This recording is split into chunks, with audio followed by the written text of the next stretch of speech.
we were flipping houses. We've been about 5 years in, and we're just running the grind. I mean, flipping anything and everything we could as fast as we could. And, you're always up against that cash flow crunch and trying to get that puzzle figured out. And so we kind of had this light bulb moment of there's another way. And we've been seeing a lot of other people doing Airbnb. Let's look into this. And it was my wife who really dug in and found this method we'd never even heard of, but basically renting out a rental. And so there's some guy off somewhere doing it, and he put together this little course, and I think it was like $500 or something she paid to do it. And it just like completely opened our eyes to some possibilities that we didn't know it really existed. Basically, working with an existing landlord and working the agreement to rent their rental as an Airbnb. And we furnished one. The first phone call she made, the guy said, "Sure, let's do it. I used to have an Airbnb. It's a lot of work, but if you guys will do it, let's just give it a go." And we furnished that thing up, and it's been our consistently booked Airbnb. We have 7 going now, and we're about to have 2 more by the end of the week is the goal. And all right. We're hopefully going to keep growing that. But it's been an amazing process learning. It can be a headache at times, but it is really fun to watch this thing grow and to see that passive income coming in. Nice. Okay, so that first one, it sounds like you just kind of hit the first ball and got a double or triple there. So, yeah, you call this landlord up. He's like, "Yeah, why not?" You get going on it. What were some of the learning little bumps in the road that you had from that point to first couple guests?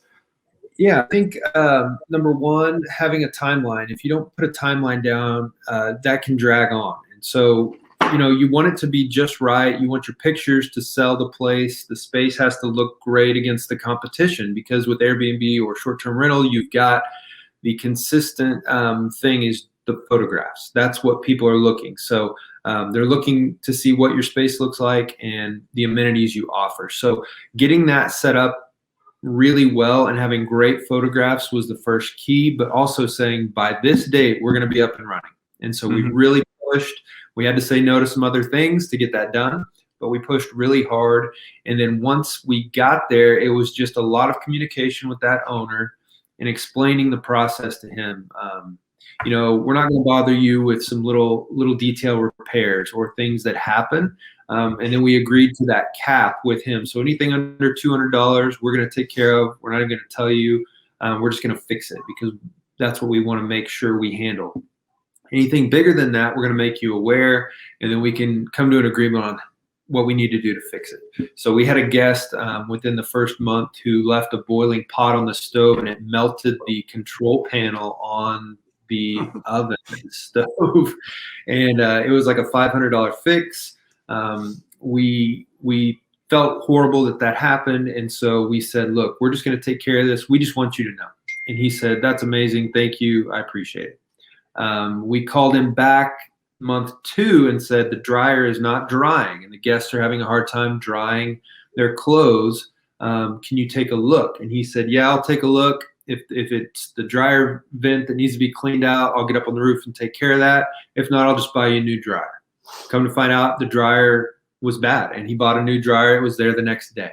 So we have a great relationship with him, because he knows we're going to take much better care of that property than a tenant who's there for a year and he never gets to get inside and see it. But also we sold him on the fact that we're keeping this thing clean, and we've kept our word on that. And every time he shows up to look at things or fix something or discuss something, he's extremely happy. And that's really the best way to keep these things going if you're going to try the arbitrage model. Yeah, and one of the best things, and I think it's probably a bad PR with local communities on not liking Airbnbs, is like when you compare long-term rental versus short-term rental, like the long-term rental, it's set it and forget it for the most part. Like once it's leased, hey, I don't want to really know much about it. Like don't ever call me until it's time for renewal or I got to release it again. With short-term rental, it needs to look at 10 out of 10 every single week. Otherwise, you just don't get the bookings. Right. So it is kept in better shape, which is always appealing to a landlord, right?